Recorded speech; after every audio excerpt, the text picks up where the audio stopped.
Giới thiệu đội hình: Jerry cung 3 chiều. Thành viên core: Jerry, Sejuani, Mordekaiser. Trang bị buộc phải có: cung số 3 chiều, Gisu.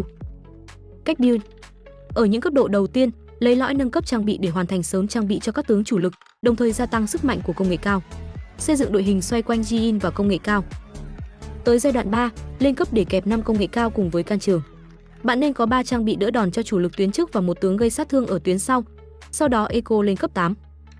Tại giai đoạn 4-2, lên cấp 8 và roll kiếm Jerry, Sejuani cùng với bộ khung như ở đầu bài viết hoặc ít nhất 5 công nghệ cao. Có thể linh hoạt thay thế bằng các tướng như Renekton Sivana, Aurora Kobuko. Sau khi lên 9 thì kẹp thêm tướng 5 vàng. Kết: trong meta hiện tại, cung số 3 chiều, trang bị màu tím đã được tăng sức mạnh rất lớn, vậy nên đây là món đồ trấn phái mới dành cho Jerry. Người chơi có thể sử dụng nó kết hợp với Gisu và vô cực kiếm để tối ưu sức mạnh cho Jerry.